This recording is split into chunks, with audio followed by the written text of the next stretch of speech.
जय हिंद। एक बार फिर से हाजिर हुआ आप सभी लोग के सामने एक बड़ा ही बेहतरीन सा ईडियम लेके, जो ईडियम है एक्लिस हील। क्या कहानी है इसकी, आइए बात करते हैं एक्लिस हील की। कहते हैं यूनान एक देश है जिसके अनेकों राज्य थे। जैसे उनमें राज्य का नाम था आता है एथेंस, जैसे आता है स्पार्टा। एथेंस के अंदर सर्वाधिक पढ़ाकू लोग हुए। जैसे कौन कौन, तो सुकरात, चेला उसका जो है प्लेटो, उसका चेला अरस्तु, अरस्तु का चेला होगा सिकंदर। यानी ये सब पढ़ाकुओं की लिस्ट है। और इधर आप जब स्पार्टा में आएंगे तो इधर लड़ाकू हुए, जैसे फिसिपिटीज, लियोनिडास, और इधर हो गया एक्लिस। यानी एक्लिस उन महान योद्धाओं में से एक था और बहुत ही बेहतरीन योद्धा था। कहा जाता है कि जब इसका जन्म हुआ था, एक्लिस का जन्म हुआ था, तो इसकी माँ एक ज्योतिषी के पास जाती हैं और जाके इसकी जन्म कुंडली बनवाती हैं और पूछती हैं कि मेरे बेटे का भविष्य देख के बताइए क्या होगा। जब ज्योतिषी इसके जीवन के बारे में देखते हैं तो वो देखते हैं कि ये बेटा कुछ दिनों के बाद मारा जाएगा, युद्ध में जाएगा, उसमें मारा जाएगा। ये बात बताते हैं उसकी माँ से कि आपका बेटा आने वाले कुछ सालों में मारा जाएगा। कहते हैं कि इसका क्या उपचार है, तो ज्योतिषी बताते हैं कि आप जाइए और स्टिक्स रिवर में जाके इसको एक डुबकी लगवाइए। और उसकी माँ जाती है और जाके क्या करती हैं कि उसको हील से पकड़ती हैं, एड़ी से पकड़ती है और स्टिक्स रिवर में डुबकी लगाती हैं।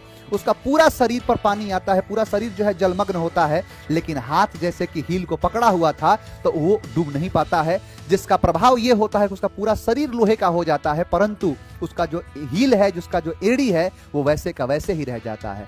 वो एक योद्धा बन के निकलता है, कई जो है लड़ाइयों के अंदर शामिल होता है और कई लड़ाइयाँ लड़ी है उसने। जैसे आप जो है ट्रोजन वॉर के बारे में आप पढ़ेंगे, मैं आने वाले कुछ समय पर इस वीडियो भी बना दूंगा। तो वो ट्रोजन हॉर्स बहुत ही खतरनाक वॉर हुआ है, कई सालों तक चलने वाला वॉर है और कहानी बड़ी दिलचस्प है। होता क्या है कि उसके अंदर भी उसने लड़ा है और बहुत बढ़िया तरीके से जो है जीत हासिल करी। कहते हैं कि लगातार लड़ाइयों में लगता गया। एक समय के बाद क्या हुआ कि लोगों को पता चल गया कि इसके शरीर पर कहीं भी कोई प्रभाव नहीं पड़ता है, कहीं भी कितना भी मारो, तलवार भाला कुछ भी फेंको, कोई असर नहीं होता है, क्योंकि उसका पूरा शरीर लोहे का है। परंतु इसके हील, इसके एड़ी पर बहुत बड़ा प्रभाव पड़ता है। तो लोगों को पता चल गया कि इसका सबसे कमजोर हिस्सा वो हील है और इसके दुश्मनों को ये खबर लग गई। इसके दुश्मन उसके हील पर लगातार प्रहार करते हैं एक युद्ध के अंदर और उसके हील से बहुत सारा खून निकलता है, जिसके कारण से इस व्यक्ति की मृत्यु हो जाती है।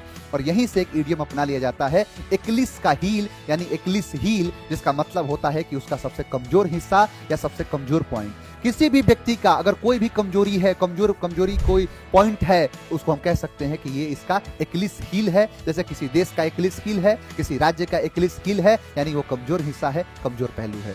उम्मीद करता हूं कि आपको ये सारी चीजें समझ में आ रही होंगी, बहुत बढ़िया तरीके से आप इसका आनंद उठा रहे होंगे। लगातार आपको वीडियो ऐसे ही मिलता रहेगा। अगर अच्छा लगा हो तो लाइक करें और कोई दिक्कत हो तो कमेंट करें। मिलेंगे नेक्स्ट क्लास में। आज के लिए इतना ही। Thank you very much. जय हिंद।